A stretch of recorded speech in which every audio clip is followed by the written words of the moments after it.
여러분 안녕하세요. 네, 자 부동산 공법을 담당하는 최기락입니다. 2021년 기본 이론 강의 시작을 하고요. 저와 같이 공부하는 여러분 모두가 실수 없는 그 수험 준비가 될 수 있도록 자 열심히 할 것을 약속을 드리면서 자, 오늘 강의 시작을 하겠습니다. 자 우선 저는 이제 부동산 공법을 담당하고 있고요. 이제 2021년 그 공인중개사 시험 32회 시험이죠. 네, 32회 시험을 준비하기 위한 1, 2월 기본 이론 과정을 담당을 하는 최기락이라고 합니다. 네. 자, 일단은 그 부동산 공법이 무엇인지를 잠깐 소개를 하는 것으로 이렇게 시작을 하겠습니다. 자, 우리 부동산 공법에서 부동산은 그 토지하고 그리고 그 토지에 정착된 정착물을 말한다라고 이제 입문 과정에서 이미 배우셨죠. 네. 자, 그때 그 부동산 공법에서 부동산은 토지와 그 토지에 정착된 정착물, 대표적으로 이제 건축물을 말하게 되잖아요.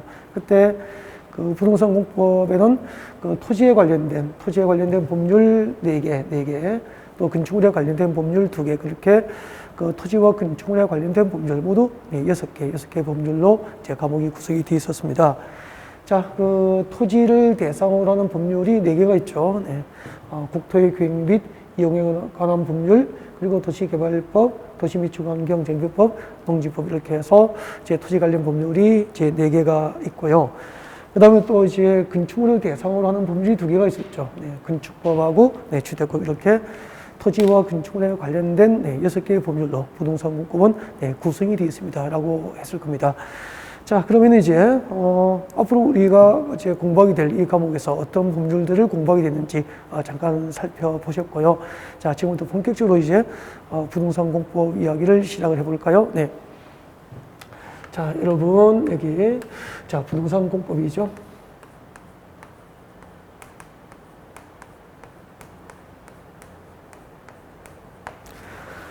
자, 부동산 공법에서 부동산은 이제 토지하고 그리고 그 정착된 정착물, 대표적으로 이제 건축물을 이제 부동산이다라고 하게 되죠. 네. 자, 그러면 자 부동산 공법이 무엇일까라고 하는 이야기를 이렇게 시작을 해보겠습니다. 여러분 여기 자, 우리나라 국토가 있습니다. 국토. 자, 우리나라의 국토라고 가정합시다. 자, 이렇게 땅이 있으면은 자 이만큼은 자 우리나라 국토 가운데서 자, 이렇게 산지가 있고 천답, 과수원 등 농지가 집중화된 곳이 있다라고 가정을 하고요. 이 토지 소유자가 이제 갑이다라고 가정을 합시다. 네, 갑돌이는 이렇게 토지, 땅을 소유하고 있다 그런 이야기 되겠죠. 네, 자 그러면은 자 갑에게 을이 갑의 토지를 필요로 합니다. 그래서 이제 갑의 토지를 이제 사고 싶으면 청약을 하죠. 청약을 하게 되고 그 청약에 대해서 갑이 승낙을 하면은 이제 매매에 관한 계약이 이루어지게 됩니다. 여기까지는 이제 순전히 그 매도인과 매수인, 갑과 을의 그 사적인 생활 관계가 되고요. 여기까지는 이제 민법이 규율하는 사적인 영역이 됩니다. 그죠? 자, 그러면 이제 공법이 무엇일까라고 하는 거죠. 자, 공법이라는 것은 자, 토지 소유자 을이 이 토지를 일정한 목적으로 개발하거나 이용을 할 수 있게 되죠. 네. 자, 그때 이제 가장 대표적인 개발 행위가 무엇일까요? 자, 우리 그 입문 과정에서 이제 다 배웠죠. 공법상 개발이라는 것은 어떤 추상적인 개념이 아니고요. 자, 토지 위에다가 건축물을 건축하거나 또 공작물을 설치하거나 또 그 건축물의 건축이나 공작물을 설치하기 위해서는 자, 여러분 건축을 하기 위해서는 택지가 필요하죠. 그리고 공장 용지가 필요하죠. 이렇게 이제 형질 변경 등을 통해서 건축물을 건축하거나 또 건축물을 건축하기 위한 토지 형질 변경 등이 이루어지게 되는데 이것을 개발이라고 하는 거죠. 그래서 공법상 가장 대표적인 개발 행위는 건축 행위가 됩니다. 건축물을 건축하는 것이 가장 대표적인 개발 행위고, 자, 그 건축물을 건축하기 위해서 이제 택지를 조성한다든지 공장 용지 등을 조성하게 되잖아요. 네, 이렇게 해서 토지 형질 변경이 이루어지게 됩니다.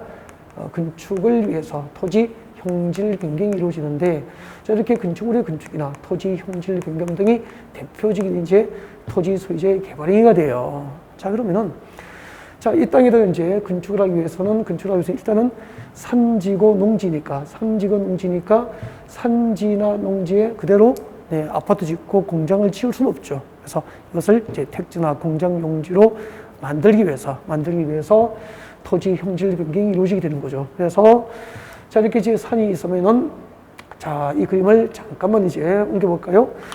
자, 여기 이렇게 이제 산이 있죠. 네, 임야가 있고, 그리고 이제 전락, 가송 등 농지가 네, 집단화되어 있고, 이런 곳이라면은, 자, 여기다가 이제 건축을 하기 위해서는, 자, 택지를 조성해야 되죠. 네, 택지를 조성하기 위해서 일단은, 자, 이렇게 공사를 하게 됩니다. 공사를 하게 되는데, 자, 이렇게 산이 높은 부분은 잘라내는 이것을 절토라고 합니다. 산을 높은 곳을 잘라내면 절토. 그리고 자, 이렇게 낮은 부분은 절토된 부분에 흙이나 자갈, 바위돌을 채워서 이렇게 낮은 곳을 제 땅을 흙을 쌓아서 덮어주게 되죠. 성토. 이렇게 절토나 성토에서 자, 건축을 할 수 있도록 이렇게 택지를 조성하게 됩니다. 이런 것을 토지 형질 변경이라고 그래요.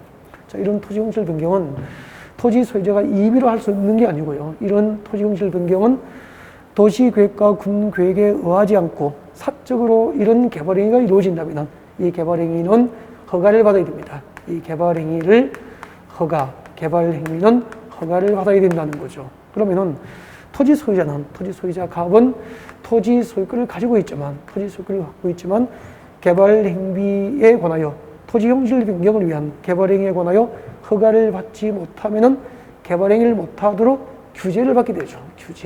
규제를 받게 된다. 이렇게 토지 소유자의 재산권 행사가 공공복리에 맞도록 이루어질 수 있도록 이런 개발 행위를 허가 없이 못하도록 규제하는 것은 이제 공법의 영역이 되는 거죠. 근데 규제의 주체, 허가권자는 이제 관할 시청 군수로부터 허가를 받아야 되니까 이때 규제의 주체는 행정청이 되는 거죠.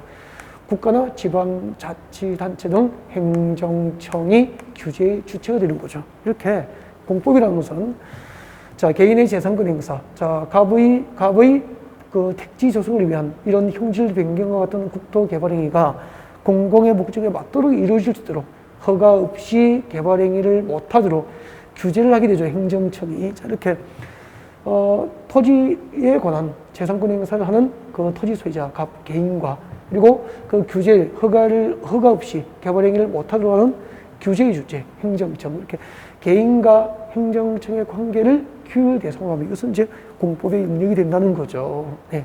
자, 그래서 부동산 공법이라는 것은 토지나 건축물, 부동산에 관하여 그 소유자의 재산권 행사, 뭐 개발 행위라든지, 그죠, 각종 이용 행위라든지 등등, 자, 이런 토지 소유자의 재산권 행사를 공공복리에 맞도록 적절하게 규제를 가하기 위해서 만든 규제법이 곧 공법의 영역이다라고 볼 수 있는 거죠. 자, 이렇게 자, 개발행 허가를 받도록 하여서 규제를 하는 방법이 또 하나가 있고요. 또 하나는 또 이런 게 있죠. 여러분. 자, 갑이 이제 개발행 허가를 받고 대지를 조성했습니다. 택지를 조성했죠. 그럼 이제 택지를 조성하고 여기다가 건축물의 건축 등 개발행위를 하게 되잖아요.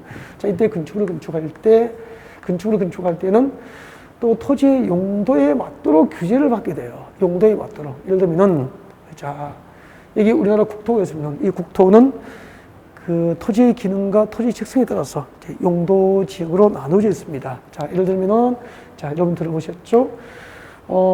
주거 지역도 있고,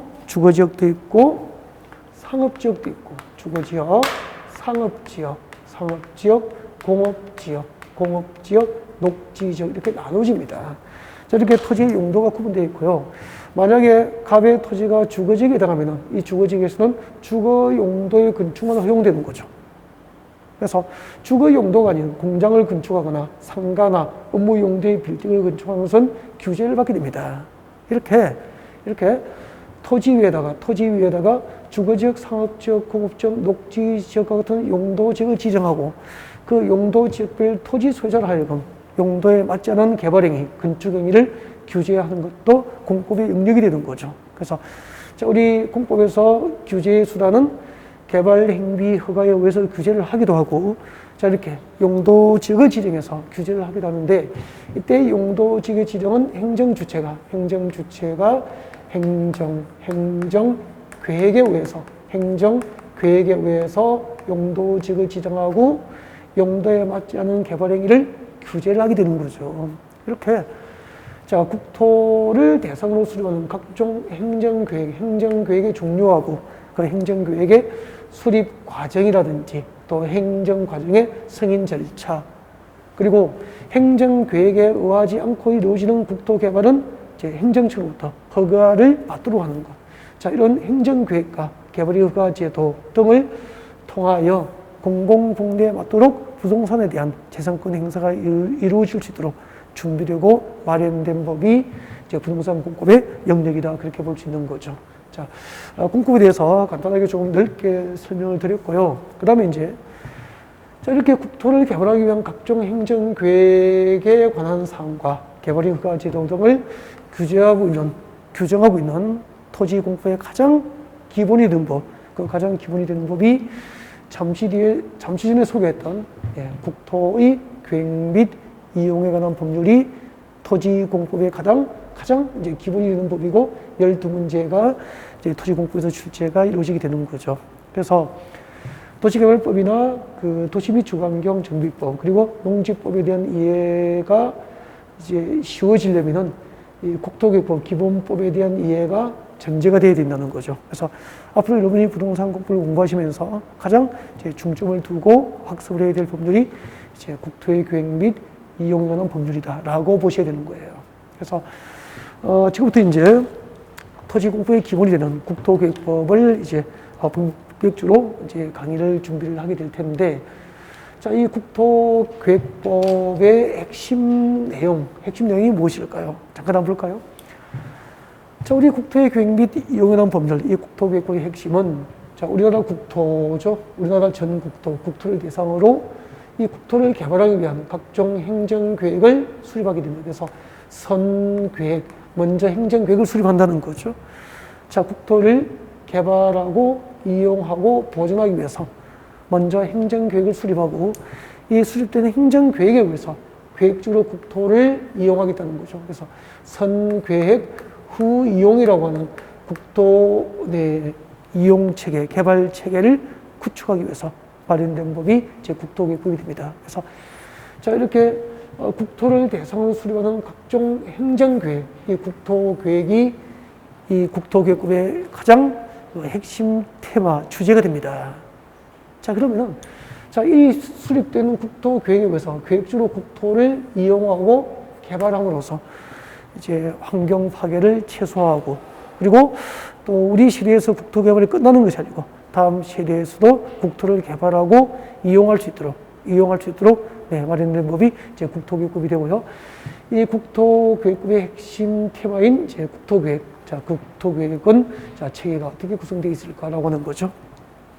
자, 지금 여기 소개를 하고 있지 않지만, 자, 우리나라 국토 전부를 대상으로 2020년부터 2040년까지, 그러니까 앞으로 20년이죠. 20년 동안 장기적으로 국토를 어떻게 개발하고 이용하고 보존할 것인지 행정계획이 수립되어 있습니다. 그 행정계획이 무엇이었죠? 국토종합계획이었죠. 그죠? 네. 국토종합계획이 있었습니다. 국토종합계획이라고 있었죠. 이 국토종합계획은 지금 저희들이 공부하는 국토계획법에 의해서 수립되지 않고 이제 국토기본법에 의해서 이제 국토종합계획이 수립되기 때문에 우리 시험 범위에 해당하지는 않습니다. 그래서 이제 여기서 떼버린 거고요. 아무튼 우리나라 국토 전부를 대상으로 2040년까지 이 국토를 장기적으로 어떻게 개발할 것인지 이제 국토종합계획이 준비가 되어 있고요. 이 국토종합계획에 부합될 수 있도록 지금 우리가 공부하는 이 국토계획법에 의해서 이제 광역도시계획과 그리고 도시군계획 중에서 도시군기본계획과 도시군관리계획이 수립되는 거예요. 자, 그러면은 자, 우리나라 국토를 개발하기 위한 개발계획, 국토계획에는 자, 국토계획법상 국토계획에는 광역도시계획부터 이제 도시군계획이 대표적인데, 여러분 광역도시계획을 수립하는 단위가 뭐죠? 광역도시계획은 광역계획권이죠. 광역계획원이 되는 거죠.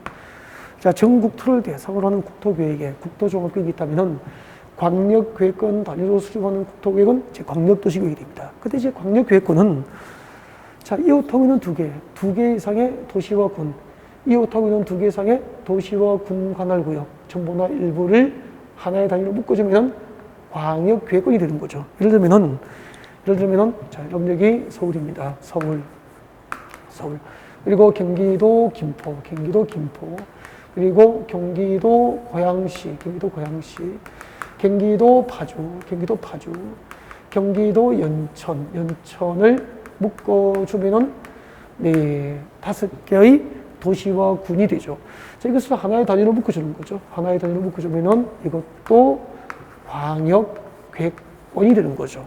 그러면은 부산, 울산, 양산, 김해를 묶으면은 광역계획이 되는 거죠. 그리고 또 목포, 광주광역시, 순천을 묶으면은 여수를 묶으면은 광역계획이 되는 거죠. 강릉, 속초, 춘천, 원주를 묶어도 하나의 광역계획이 될 수 있는 거죠. 이렇게 이웃하고 있는 두 개 이상의 도시 공간 전부나 일부를 하나의 단위로 묶어서 이제 광역계획이 지정되면은 이 지정된 광역계획권 단위로 장기적인 발전 방향을 제시하는 행정계획이 수립됩니다. 그것이 무엇이었죠? 그렇죠. 광역도시계획이 되는 거죠. 그 다음에 광역도시계획이 수립된 광역계획권 안에는 개별적인 도시와 군들이 포함되어 있잖아요. 이 한 개의 도시나 한 개의 군 단위로, 한 개의 도시나 군 관할구역 단위로 다시 국토는 계획됩니다. 그것을 무엇이라고 하죠? 도시군 계획이라고 합니다. 그래서 도시군 계획이란 하나의 도시, 그리고 하나의 군 관할구역 단위로 도시와 군 관할구역 단위로 수립하는 행정계획을 도시군 계획이다라고 하게 되고요. 그래서 도시군 계획에는 두 가지가 있었죠. 도시지역과 군지역, 도시지역과 군지역의 장기적인 발전 방향과 목표를 제시하는 종합계획이 도시군 기본계획이죠. 그래서 예를 들면은 자, 우리 서울은 하나의 도시니까 서울시는 서울시 관할구역 전부를 단위로 해서 서울시 도시군 계획이 있고요. 그 서울시 도시군 계획에는 서울시 도시 기본계획이 있는 거죠. 이 서울시 도시 기본계획에 의해서 서울시가 앞으로 10년쯤, 20년 이후에 서울시가 어떤 방향으로 발전할 것인지 장기적인 발전 방향이 계획이 되어 있는 거죠. 이렇게 도시와 군 단위로 어떤 도시나 군지역이 장기적으로 어떻게 발전할 것인지 계획이 되어 있으면 그 장기적인 발전 방향과 목표가 달성될 수 있도록 도시지역과 군지역을 관리하기 위해서 구체적인 정책 6가지를 정책으로 입안하고 결정하는 행정계획을 우리는 이제 도시군 관리계획이다 라고 공부를 하게 된 거죠. 자, 그러면은 자, 이 도시군 관리계획이 이제 무엇일까라고 하는 것을 한번 볼까요? 네, 도시군 관리계획이 무엇일까라고 하는 것을 보겠습니다. 자, 도시군 관리계획이라는 것은 자, 다음 사항을 내용으로 한다라고 배웠죠. 도시군 관리계획은 다음 사항을 내용으로 한다라고 해가지고 아마 입문 과정에서 가장 강조하고 여러분이 반드시 암기를 하고 있어야 되는 것이 네, 도시군 관리계획입니다 라고 설명을 드렸을 거예요. 자, 그때 도시군 관리계획은 무엇일까요? 네.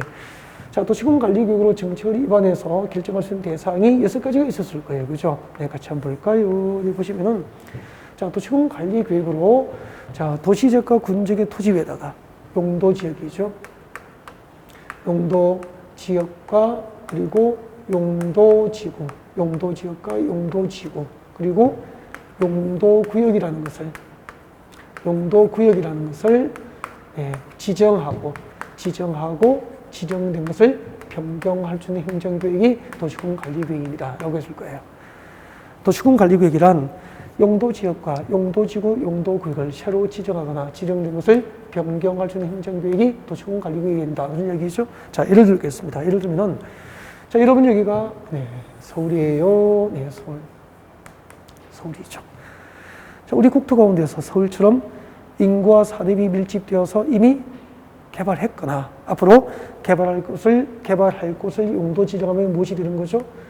도시지역이라고 합니다. 서울의 용도지역은 네, 도시지역이 되는 거죠. 도시지역. 그리고 이 도시지역 안에 있는 토지는 똑같은 서울이지만 토지의 기능과 토지 특성에 따라서 땅의 종류가 4가지로 구분되어 있습니다. 4가지로 구분이 되어 있습니다. 자, 주거지역,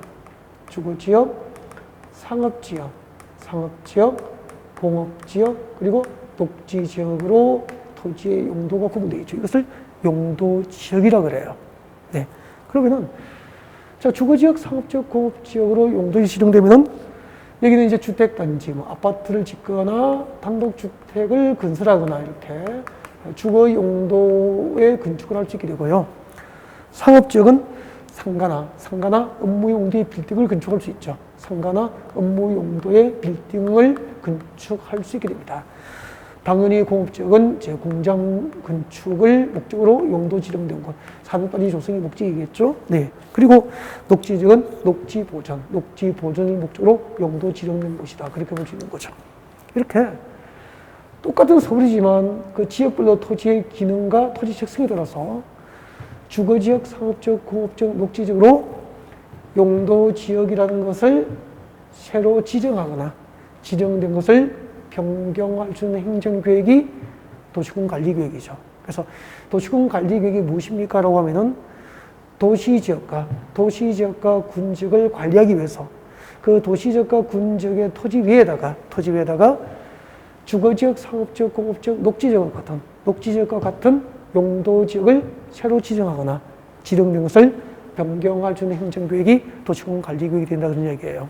자, 그러면은 똑같은 서울이지만 녹지지로 묶여 있으면 녹지지로 묶인 지역은 주택단지나 유통단지나 산업단지 개발이 불가능하기 때문에 땅값이 비쌉니까? 쌉니까? 싸죠. 토지의 경제적 가치가 낮겠죠. 그래서 만약에 녹지지역의 제곱미터당 땅값이 100만 원이다라고 가정합시다. 근데 저렇게 녹지지역으로 한번 지정되면 영원하지 않고요. 그 용도지역은 지정된 용도지역, 용도지구, 용도구역은 변경이 가능하거든요. 그러면은 도시군관리계획이라는 행정계획으로 녹지지역을 주거지역, 상업지역, 공업지역으로 용도지역을 변경할 수 있다는 거예요. 그러면은 만약에 녹지지역, 서울시 녹지지역 이만큼을 주거지역으로 변경을 하면은, 자, 녹지지역이 주거지역으로 변경된 지역은 이제 주택단지 개발이 가능해지게 되잖아요. 그러면은 토지의 경제적 가치는 올라갑니까? 내려갑니까? 토지의 경제적 가치는 올라가게 되죠. 이렇게 해서 제곱미터당 땅값이 100만 원이 1천만 원이 된다면은 1천만 원이 된다면 땅값이 1천만 원이 오르게 된 거잖아요. 땅값이 10배가 오르게 되잖아요. 이렇게 해서 그 토지 위에 어떤 용도지역이 지정되느냐에 따라서 또 지정된 용도지역이 무슨 용도지역으로 변경되느냐에 따라서 토지의 경제적 가치가 달라지고 그 토지 소유자의 경제적 신분도 달라지게 되는 거죠. 이렇게 앞으로 우리가 공부하게 될 용도지역, 용도지구, 용도구역을 도시지역과 군 단위로 새로 지정하고 변경할 때는 도시군관리계획이라는 행정계획으로 정책을 입안을 해서 결정하게 된다는 거죠. 오늘 그 도시군관리계획을 정책, 용도지역을 새로 지정하고 변경하게 되는 이 정책을 누가 입안하는지 도시군관리계획 입안권자, 어떤 과정을 통해서 이것이 정책으로 입안되고 어떤 과정을 통해서 정책으로 결정되는지 그 도시군관리계획 결정 절차 등을 오늘 배우시게 되는 거예요. 아무튼 도시군관리계획은 용도지역, 용도지구, 용도구역이라는 것을 새로 지정하고 지정된 것을 변경할 수 있는 행정계획을 도시군관리계획이라고 한다. 여기까지 했죠. 그 다음에 다음 주에는 진도가 무엇이 나가느냐 하면은 저렇게 도시군관리계획으로 지정과 변경을 결정할 수 있는 용도지역편, 용도지구편, 용도구역편으로 들어가게 돼요. 예를 들면은 용도지역이 무엇인지, 용도지역의 의의를 배우게 돼요. 용도지역이 무엇인지. 그리고 우리 국토를 대상으로 지정하는 용도지역의 종류가 21개가 있는데 그 21개의 용도지역의 종류, 21개의 용도지역의 종류하고 용도지역별 지정 목적, 어떤 용도지역이 어떤 목적으로 지정되는지, 용도지역별 지정 목적. 그리고 내 고객이 어떤 용도지역에 땅 사면은 어떤 건축으로 건축할 수 있고 어떤 건축으로 건축하는 개발 행위를 못하게 되는지, 용도지역 안에서 행위 제한, 용도지역 안에서의 행위 제한. 즉, 어떤 용도지역 안에서 땅 사면은 어떤 개발 행위를 법으로 제한받게 되는지, 어떤 개발 행위를 할 수 있는지, 즉 어떤 건축 행위를 제한받는지, 어떤 건축 행위가 가능한지를 배우게 되는 거죠. 좋으시겠어요? 그 다음에 내 고객이 어떤 용도지의 땅 사면은 만약에요. 자, 내 고객이 주거지에 땅을 샀습니다. 이렇게 대지를 취득했죠. 주거지에 대지를 취득하면은 상상하십시오. 이 대지에 전부 건축이 이루어지면은, 전부 건축이 돼버리면은 대지에 공지가 없잖아요. 그러면은 건축된 건축물이 채광, 햇빛을 받을 수도 없고, 통풍, 바람이 통할 수도 없고, 화재가 발생하면은 대지에 건축물이 과밀화되어 있기 때문에 금방 연소가 확산돼 버리잖아요. 그래서 대지에 건축할 수 있는 건축 면적을 규제하게 됩니다. 여러분, 대지 면적에 대한 건축 면적을 규제하기 위한 수단이 무엇이었죠? 용도지간의 건폐율이죠. 용도지간에서 건폐율. 그 다음에 내 고객이 어떤 용도지역에서 건축을 할 때 그 건축의 높이를 규제하기 위해서 대지 면적에 대한 건축 연면적, 대지 면적에 대한 건축 연면적 비율을 표시한 게 뭐죠? 용적률의 개념이었죠. 용도지간에서 용적률 이런 것을 용도지구편에서 배우게 되는 거죠. 그 다음에 용도지구의 의, 용도지구편이 끝나면 이제 용도지구의 의를 공부하시게 돼요. 용도지구의 의. 그리고 용도지구의 분류. 여러분, 인문과정에 저와 같이 공부하신 분들, 용도지구를 분류하면 크게 몇 가지가 있죠? 두 가지. 법정 용도지구, 법령상 용도지구가 있습니다. 즉, 국토계획법과 그 시행령으로 규정한 법령상 용도지구가 있고요. 전국의 시도지사들이 시도의 지형 여건상 필요에 의해서 신설할 수 있는 신설 용도지구가 있죠. 용도지구의 분류. 그 다음에 용도지구 안에서 행위 제한. 어떤 용도지구에 땅 사면 어떤 개발 행위를 할 수 있는지, 어떤 개발 행위를 못하게 되는지, 용도지구 안에서 행위 제한. 이런 내용들을 용도지구별에서 공부하게 되죠. 그 다음에 용도구역편도 마찬가지예요. 용도구역의 종류. 도시군 관리구역으로 지정과 변경을 결정할 수 있는 용도구역의 종류를 배우게 되죠. 용도구역의 종류. 여러분, 우리 공법을 처음으로 공부하시는 분이라면은, 이제 기본으로 여러분도 들으면 약간 어려울 수도 있죠. 약간 어려울 수도 있기 때문에, 진짜 생전 처음으로 공법을 공부하시는 분이라면은, 11월, 12월 과정에 진행됐던 입문 과정을 가볍게 한번 들어보시고, 1, 2월 기본 이론 과정에 오시는 게 좋죠. 자, 입문 과정을 들으신 분은 이제 용도구의 종류들 알고 있죠? 개발제한구역과 들어본 적이 있죠, 그죠? 개발제한구역과 도시자연공원구역과 시가와주름구역과 수산자원보호구역, 그죠? 이런 용도구역을 지정하고 변경한 행정구역이 도시군관리구역이다 하는 이야기죠. 자, 그 다음에 이렇게 용도지역, 용도지구, 용도구역편이 끝나면은 세 번째 도시군관리구역이라는 것은 기반시설 설치, 정비, 개량. 기반시설 설치, 정비, 개량. 기반시설의 설치, 정비, 개량에 관한 교육이 도시군관리구역이라고 하게 됩니다. 도시군관리구역이란 기반시설을 새로 설치, 정비, 개량할 수 있는 행정구역이라는 거죠. 자, 그때 기반시설이 무엇이었죠? 자, 이때 기반시설이란 도시 미래 생활의 기반이 될 수 있는 도시 기반시설. 예를 들면 도로, 지하철, 공항시설, 항만시설, 종합운동장 등등 도시민의 생활의 기반이 될 수 있는 시설이 도시 기반시설이 됩니다. 자, 이런 도로, 지하철, 공항시설 등 도시 기반시설을 도시재가 군지역에 설치하려면 도시군관리구역으로 정책을 입안해서 그 설치, 정비, 개량을 결정하게 되는 거죠. 예를 들면 서울 지하철을 설치한 것은 기반시설 설치예요. 그러면 서울의 지하철을 설치하려면 지하철 노선이 하나 신설되려면 서울시 도시군관리구역으로 정책을 입안을 해서 정책으로 결정을 해야 된다는 거죠. 부산에, 인천에 신항만을 건설하려면, 항만을 건설하려면 부산시나 인천광역시 도시군관리구역으로 정책을 입안해서 결정을 해야 된다는 거죠. 자, 이렇게 어떤 기반 시설을 설치하기 위해서, 예를 들면 서울에서 서울 지하철을 건설하기 위해서 도시군관리계획으로 정책을 입안을 했고요. 그것이 정책으로 결정이 됐습니다. 즉 도시군관리계획으로 기반시설 설치를 결정을 한 거죠. 결정하면은 자 이렇게 도시군관리계획으로 지하철을 설치하겠습니다라고 정책을 입안했고 그 정책이 정책으로 결정이 되면은 그 정책 결정을 국민에게 공적인 방법으로 알려주죠. 이것을 무엇이라고 하죠? 고시한다고 했죠. 고시죠. 고시는 이제 공적으로 이제 행정 정보를 국민에게 이제 알려주는 것을 고시라고 합니다. 또 공적으로 알리는 게 또 하나 있죠. 뭐죠? 공고의 방법으로 알릴 수도 있고 고시하는 방법으로 알려줄 수도 있고 그죠? 네, 그때 공고는 단기간이에요. 며칠 단기간 행정 정보를 알릴 경우에는 공고의 방법으로. 예를 들면은 2021년도 공인중개사 시험을 10월 28일 보겠습니다. 네. 그리고 시험 날짜는 언제고, 합격자 발표는 언제고, 원서 접수는 언제부터 언제까지고, 수험을 준비하는 여러분에게 그 수험 일정을 알려줘야 되죠. 공적으로. 그것이 단기간 며칠 알리면 되잖아요. 공인중개사 시험 시행 일정을 수개월 동안 알리고, 1년 동안 알리고, 2년 동안 알릴 필요는 없죠.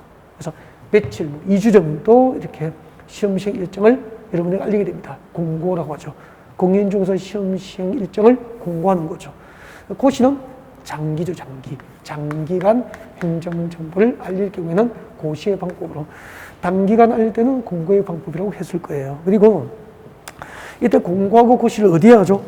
중앙정부는 무엇을 발행합니까? 중앙정부는 관보. 그래서 국토교통부는 중앙정부니까 국토교통부는 관보를 발행합니다. 그 국토교통부 장관이 도시군 관리를 결정하면은, 정책을 결정하면은 국토교통부에서 발행하는 관보에 게재하는 방법으로 고시가 이루어지고요.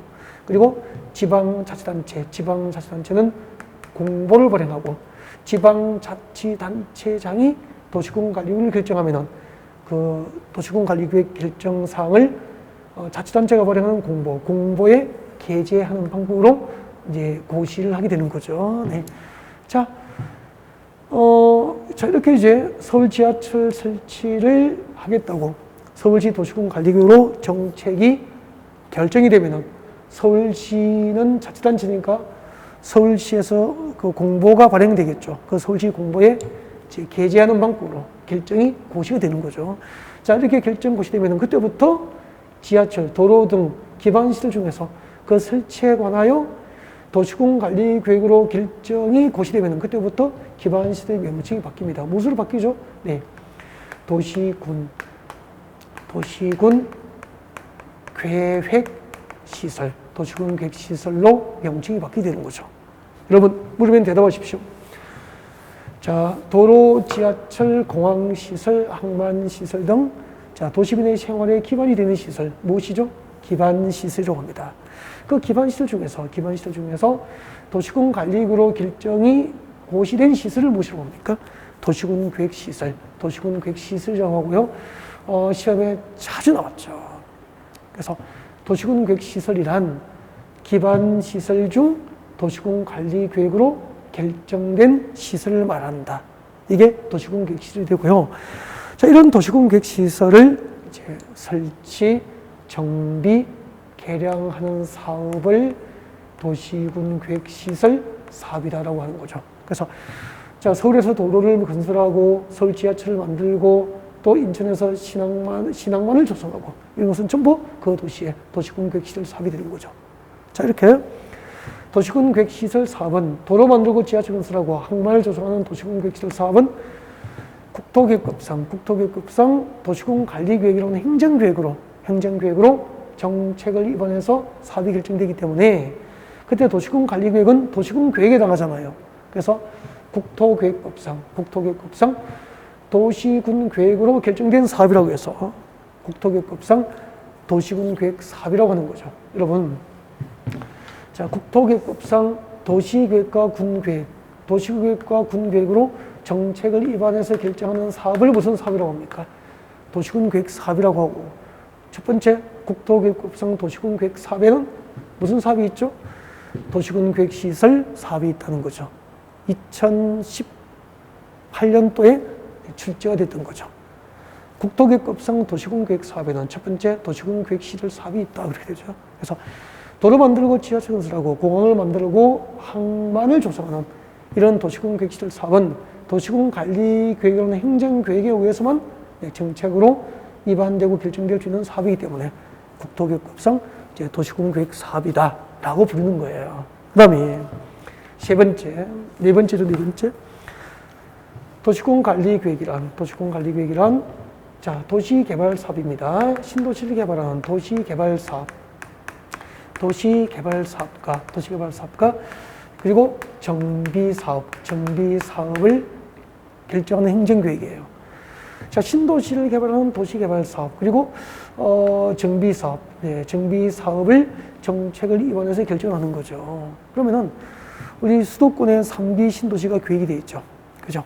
네, 그 도시개발 사업은 도시군 관리 계획으로 정책을 입안해서 도시개발 사업이 결정이 돼요. 결정되면은 이 도시개발 사업을 하는 신도시를 개발할 방법이 있죠. 네, 자, 우리 입문 과정에서 들어보셨을 거예요. 수용 방식으로 신도시를 개발할 수도 있고 환지 방식으로 신도시를 개발할 수도 있잖아요. 즉 도시개발 사업 시행 방법, 그리고 도시개발법상 도시개발 사업을 누가 할 수 있는지, 신도시개발 사업을 누구나 할 수는 없잖아요. 그래서 도시개발 사업의 방법, 도시개발 사업 시행자에 관한 사항, 그리고 신도시개발 사업을 하는 과정, 그 절차 등을 규정하기 위해서 별도로 법률이 만들어졌습니다. 그것이 다음에 우리가 공부하게 될 도시개발법이 되는 거죠. 그 다음에 자, 이 정비사업에 관한 방법, 정비사업의 종류 세 가지가 있었죠. 주거환경개선사업과 재개발사업과 재건축사업, 주거환경개선사업과 재개발사업과 재건축사업, 그리고 정비사업의 시행방법, 정비사업, 재개발, 재건축 사업을 관리 청구계획 방식으로 할 건지, 환지 방식으로 할 건지, 그죠? 자가 개량 방법으로 할 건지, 주거환경개선 사업을. 자, 이렇게 정비사업 시행자, 정비사업 시행 방법, 정비사업의 종류 등을 규정하기 위해서 만들어진 법률이 도시 및 주거 환경 정비법이 되는 거죠. 도시 및 주거환경 정비법. 그래서 자 보세요. 이 도시군 계획 사업의 방법과 절차, 도시군 계획 시설 사업의 시행자 등을 규정하고 있는 법은 지금 우리가 공부하는 이 법이죠. 즉 국토의 계획 및 이용에 관한 법률, 국토계획법이라고 되는 거죠. 자, 그러면 한번 보세요. 여러분, 국토계획법상 도시군 계획시설 사업가, 국토계획법상 도시군 계획시설 사업가, 도시개발법상 도시개발사업가, 도시 및 중환경 정비법상 정비사업, 즉 재개발, 재건축 사업, 그리고 주거환경 개선 사업, 정비사업은 도시군 계획시설 사업과 도시개발 사업과 정비사업의 공통점은 전부 도시군 관리계획이라는 행정계획으로 정책을 입안해서 사업이 결정되는 거예요. 그래서 그 세 가지를 국토계획법상 도시군계획 사업이라고 부르는 거죠. 2018년도 기출문제입니다. 여러분, 국토계획법상 도시군계획 사업에는 몇 가지 사업이 있죠? 세 가지. 국토계획법상 도시군계획시설 사업가, 도시개발법상 도시개발 사업가, 그리고 도시 및 주거환경 정비법상 정비사업이 있는 거죠. 네. 2019년도 기출문제가 되는 거죠. 그 다음에 그러면 이제 도시개발 사업에 관한 구체적인 제도는 도시개발법에서 배우게 되는 거죠. 앞으로 재개발 사업과 재건축 사업, 주거환경 개선 사업, 즉 정비 사업에 관한 구체적인 제도는 도시 및 주거환경 정비법에서 강의가 되는 거죠. 그리고 국토계획법상 도시군 계획시설 사업에 관한 구체적인 사항은 지금 우리가 공부하고 있는 이 국토계획법에서 강의를 듣게 되는 거예요. 4주차에. 강의 기획서에 보면은 4주차에 도시군 계획시설 사업이 나와 있을 겁니다. 조금 이제 그 공법에서 배우게 될 내용들이 조금씩 보이기 시작하죠. 그리고 이제 비슷한 내용의 강의를 듣지만 입문 과정의 강의를 한번 듣고 지금 1, 2월에 이 과정을 들으면은 이해되거나 이렇게 공법의 체계를 바라보는 폭이 상당히 넓어지게 되는 거죠. 자, 그러면은 다섯 번째 이제 도시군 관리 계획이 무엇입니까? 도시군 관리 계획이란 지구 단위 계획이죠. 자, 이 지구 단위 계획을 지구 단위 계획의 수립과 변경, 지구 단위 계획이죠. 지구 단위 계획을 지구 단위 계획의 수립과 변경, 그리고 지구 단위 계획구역, 지구 단위 계획구역의 지정과 변경을 결정해주는 행정계획이 도시군 관리 계획이죠. 지구 단위 계획의 수립과 변경에 관한 계획이면서 지구 단위 계획구역의 지정과 변경을 결정할 수 있는 행정계획이 도시군 관리 계획이다. 근데 지구 단위 계획이라는 것은 여러분 우리 간단하게 소개만 할게요. 나중에 배우게 되니까. 자, 지구 단위 계획이란 여러분 하나의 도시입니다. 그럼 이게 서울시죠. 서울시죠. 한 개의 도시나 군 단위로 수립하는 국토계획이 뭐죠? 도시군 계획이죠. 도시군 계획이 되죠. 한 개의 도시나 군 단위로 수립하는 국토계획은 도시군 계획이고, 자, 그 도시군 계획 수립 대상 지역 중, 도시군 계획 수립 대상 지역 중 일부 지역 단위의 도시군 관리 계획을 무엇이라고 한다? 이것을 지구 단위 계획이라고 그러죠. 지구 단위 계획이다라고 하는 거죠. 그래서 지구 단위 계획을 수립하고 변경을 결정하는 것은 도시군 관리 계획이에요. 단 지구 단위 계획도 이렇게 도시군 관리 계획 중 한 개인데, 도시군 관리 계획의 일종인데 하나의 도시나 군 관할 구역 전부가 아니고 도시 또는 군 관할 구역 중 일부 지역 단위의 도시군 관리 계획을 지구 단위 계획이라고 하고, 그 지구 단위 계획을 수립하기 위해서 지정하고 변경하는 것을 도시군 관리구로 결정하여 고시된 구역을 지구 단위 계획 구역이라고 부르는 거죠. 이런 지구 단위 계획의 수립과 변경을 결정하고 또 지구 단위 계획 구역의 지정과 변경을 결정할 수 있는 행정계획이 도시군 관리 계획이다. 그렇게 되는 거죠. 그 다음에 이제 여섯 번째 마지막이죠. 도시군 관리 계획이란, 자, 입지 규제 최소 구역이에요. 입지 규제 최소 구역의 지정과 변경, 입지 규제 최소 구역의 지정과 변경, 그리고 입지 규제 최소 구역 계획의 수립과 변경 등을 이제 결정할 수 있는 행정계획을 도시군 관리 계획이라고 합니다. 그래서 우리나라 국토를 대상으로 하는 이제 행정계획을 쭉 소개를 한 거죠. 자, 국토계획부상 국토계획에는 제일 위에 뭐가 있죠? 맨 위에 광역도시계획이 있죠. 맨 위에 이제 광역도시계획이 있고요. 그 밑에 도시나 군 단위로 이제 도시지역과 군지역의 장기적인 발전 방향과 목표를 제시하는 도시군 기본계획이 있고, 그 도시군 기본계획에서 장기적인 발전 방향과 목표를 제시하면은 거기에 맞도록, 거기에 부합될 수 있도록 도시와 군지역을 관리하기 위한 도시군 관리 계획이 있고요. 그 도시군 관리 계획 안에 이제 지구 단위 계획이나 입지 규제 최소 구역 계획이 있는 거죠. 그러면은 광역도시 계획부터 지구 단위 계획이나 입지 규제 최소 구역 계획까지의 관계는 수평적인 관계가 아니고요. 네. 상위 계획과 하위 계획, 즉 상하 수직적 관계라고 보시면 돼요.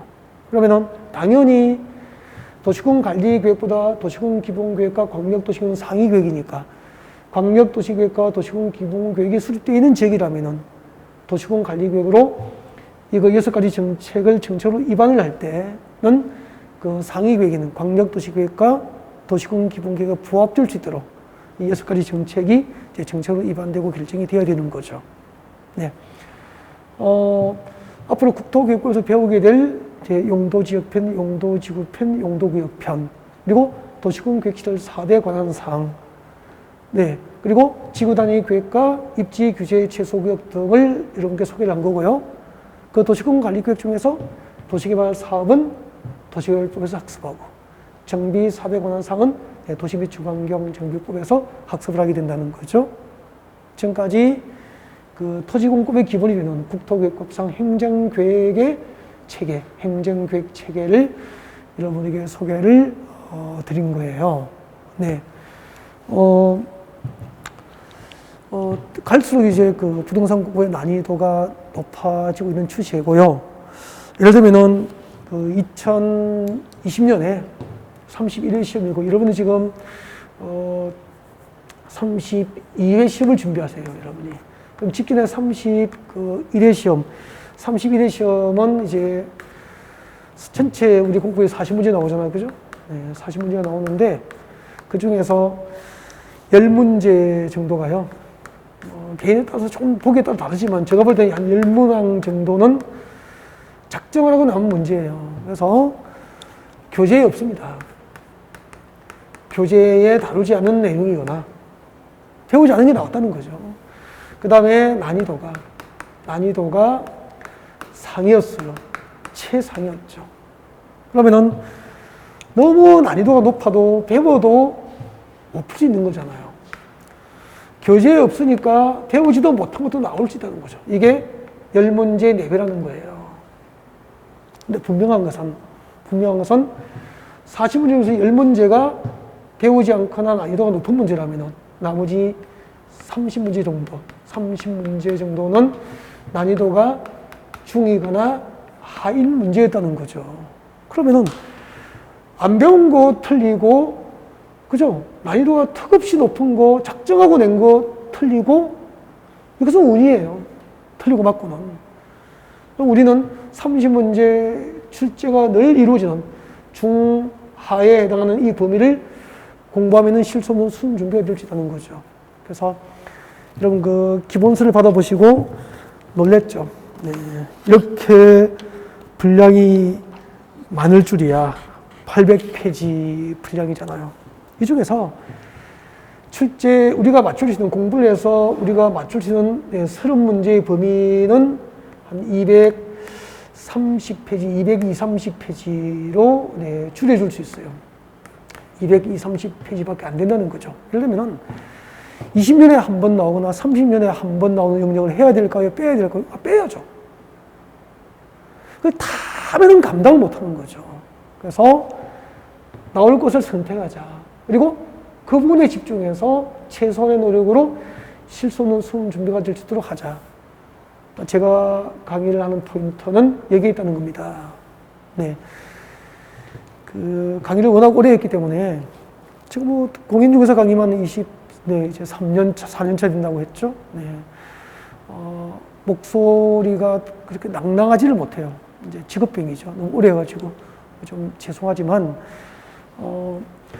저와 같이 공부를 하신 분들은, 이런 분들이 저와 같이 공부하시면 좋겠어요.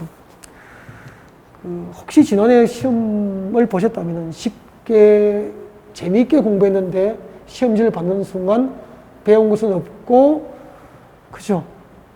하늘이 노랗게 절망감을 느끼신 분, 저와 같이 공부하면은 실수 없는 수능 준비가 될 수도 도와드릴 수 있어요.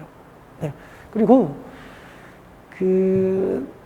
지금 이제 하에 해당하는 문제 말고 중간 정도 난이도 이상 문제는요, 요즘에는 단순한 암기만으로 맞출 수 있는 문제는 3문제 내지 4문제 정도밖에 안 보여요.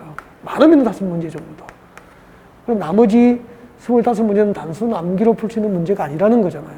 그 말은 어떤 법을 만들게 된 입법 취지라든지 그 법의 원리를 이해를 해야 되는 거죠. 그래서 공포의 올바른 학습 방법은 강의를 여러 번 들으면 이해가 돼요. 한 번 듣고 2번, 3번 정도 들으면 이해가 돼요. 그리고 그 이해된 것을 반복하는 방법으로 교재 내용이 익숙해지면 돼요. 그래서 혼자는 교재를 읽을 수 없는 것을 강의를 듣고 읽을 수 있게 만드는 거죠. 그렇게 해서 이해하시고 그 이해된 부분을 반복적으로 학습하셔서 여러분은 합격을 할 수 있게 되는 겁니다. 네. 1교시는 우리 토지공부의 기본이 되는 국토교육급의 어떤 국토교육 체계 전반을 소개를 드린 거고요. 자, 2교시부터 이제 광역도시계획 상위계획부터 공부하죠. 네, 그 중에서 이제 광역계획부터 이렇게 진도를 구체적으로 준비할 수 있도록 하겠습니다. 네.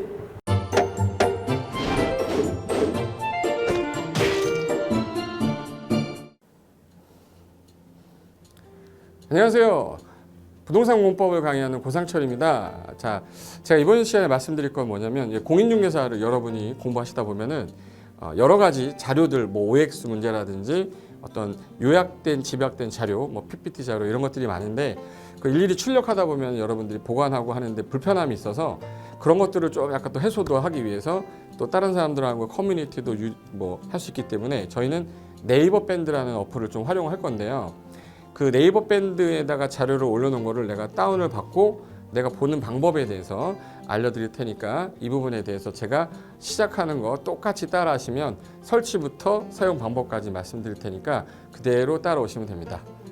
자, 1단계 네이버 밴드 어플을 다운받습니다. 자, 그럼 네이버 밴드 다운을 어떻게 받냐? 자, 플레이 스토어 우리 안드로이드 버전으로 갈게요. 그래서 플레이 스토어를 누르시면 화면이 바뀌면서 지금은 이제 컴퓨터 화면을 제가 이제 좀 크게 보이게끔 해놓은 거라서 여러분 핸드폰에는 아마 맨 위에 여기 검색창이라는 게 있을 건데 여기다가 제목을 넣는 거예요. 제목을 뭐라고 쓰냐면 네이버 밴드 아니면 밴드 이렇게 쳐도 돼요. 밴드 치면 제일 상단에 나오죠. 그래서 이제 네이버 요 밴드가 요 초록 색깔 바탕에 B자예요. 밴드. 그래서 이제 여러분은 설치 누르시면 됩니다. 자, 2단계 그럼 네이버 밴드를 일단 들어가셔야 돼요. 들어가서 검색하기 전에 밴드 어플을 누르면 위측 상단에 이 돋보기 모양이 있을 거예요. 이 돋보기 모양을 누르기 전에 우리가 이제 검색을 해야 되잖아요. 누르시면 검색 컨트롤 가요. 여기다가 우리 공수모라고 치면 돼요. 공수모 치고 엔터 치면 이제 그동안 이제 우리 공수모 관련된 게 나올 건데 제일 상단에 있을 겁니다. 그래서 여기 네이버 33개가 밴드가 나왔는데 그 중에 여기가 1등이죠.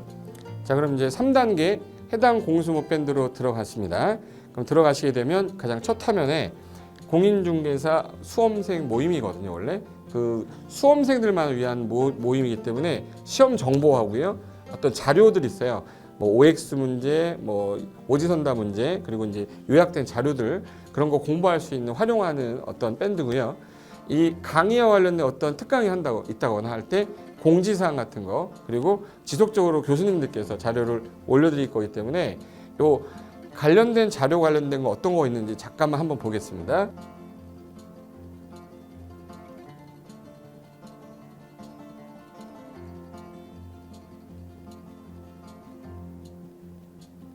자, 그러면 4단계로 갈게요. 또 다른 꿀팁 하나 말씀드리겠습니다. 모바일 1일 학습이라는 건데 핸드폰으로도 내가 하루에 짬을 내는 시간, 예를 들어서 전철을 타거나 버스를 탄다거나 화장실을 간다거나 할 때 1일 그 공부 학습 방법을 알려드릴 건데요. 메인 화면에서 위로 좀 올라가면은 모바일 1일 학습이라고 나올 거예요. 여기 있습니다. 모바일 1일 학습이라고 해서 시험 과목에 따른 문제가 나올 거예요. 그러면 여기를 올리시면은 여러분이 이제 그 시간 안에 이 문제에 대한 것을 읽어본 다음에 여기서 정답과 해설은 바로 보여지면 이거는 암기가 돼버리기 때문에 정답 해설은 맨 밑에 안 보이게 숨겨놨어요. 그래서 현재 밑으로 쭉 내리면 인지에 가서 쭉 내리면 요때 답이 나와요. 댓글이라는 게 있어요. 내가 쓴 거는 내가 확인할 수 있잖아요. 그래서 요 댓글 표시 보시면은 이런 거는 표정 좋아요 한번 눌러주는 거예요. 그럼 여기서 내가 좋아요 그러면서 뭐 선생님 사랑해요 해도 되고 좋아요 이런 거 눌러주신 다음에 그 다음에 밑으로 가면 이제 댓글을 쓸 수 있어요. 그래서 정말 궁금한 부분에 대해서 댓글 남겨주시면 확인이 되는 경우에 바로 답글을 올릴 수 있게끔 실시간으로 할 수 있을 것 같습니다. 자, 지금까지 과정과 같이 공수모 밴드예요. 공인중개사 수험생 모임 밴드를 줄여서 우리 공수모 밴드라고 하는데 이렇게 가입하시면 여러 가지 자료들 업데이트되는 거 개정되는 부분 신속하게 받아들일 수 있기 때문에 아마 여러분 학습하는데 도움이 많이 될 겁니다. 그래서 꼭 가입하셔서 좋은 자료도 받고 매일매일 학습하시면서 도움 되셨으면 좋겠고요. 자, 여러분의 합격을 진심으로 기원하겠습니다.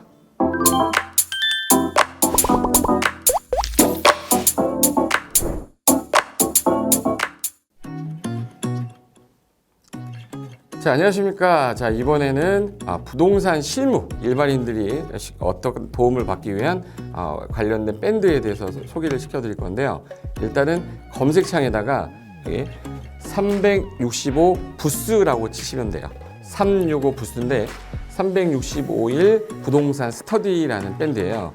네이버 밴드인데 요 365 부동산 스터디라는 밴드 일단 클릭하시면 현재는 이제 4만 명 정도 되는 밴드인데요. 우리가 일반인들이 어떤 부동산 정보를 뭐 습득하는 데 있어서 이 정보를 얻기가 되게 쉽지가 않습니다. 내가 어딘가를 뭐 찾아본다고 해서 잘 찾을 수 있는 것도 아니고, 그리고 어떤 전문가들이 하는 말들이 이 친밀성이 있는 건지 아닌지에 대해서도 우리가 잘 뭐 믿을 수가 없는 거기 때문에 그런 정보를 그래도 좀 손쉽게 찾아볼 수 있게끔 저희 이제 이 밴드에 구성된 전문가들이 정보를 좀 제공해 주는 거기 때문에 아마 유용하게 활용할 수 있을 거고요. 내가 부동산 중에 토지를 좀 알고 싶다, 또는 상가를 좀 알고 싶다, 또는 나는 내 집 마련을 위해서 청약이 좀 궁금하다. 근데 그게 솔직히 어디 가서 물어보거나 어떤 정보를 찾기 쉽지 않아서 그것 때문에 만들어진 밴드라고 보시면 돼요. 그래서 365일 내내 부동산을 어떤 공부한다는 취지로 밴드에 들어오셔서 질의응답도 하시고 궁금한 사항에 대해서 뭐 예를 들어 문의하시면 저희가 관련된 정보를 또 제공해주는 그런 밴드라고 보시면 되겠습니다. 어떤 밴드냐면 한번 보시면은 지금 현재는 뭐 공지사항이 제일 먼저 나올 건데요. 이 공지사항은 기존에 있던 오프라인이 어떤 강좌가 있으면 그 강좌에 관련된 거 뭐 세미나라든지 그래서 평소에 이제 우리가 이제 접하지 못했던 강의들 있죠. 이렇게 진행이 된다라는 거 공지를 좀 하는 그런 내용들이고요.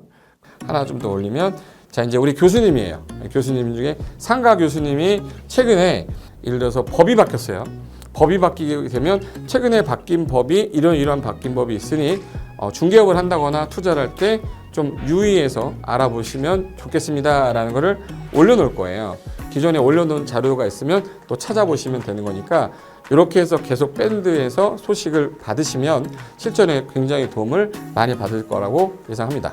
부동산 관련된 내용 중에서 하나 더 보시면 이제 랜드프로에서 직접 우리 프로그램 만들고 있어요. 그래서 부동산 까발리기, 부동산 부티크 뭐 이런 팁이 관련돼서 부동산 팁 있죠.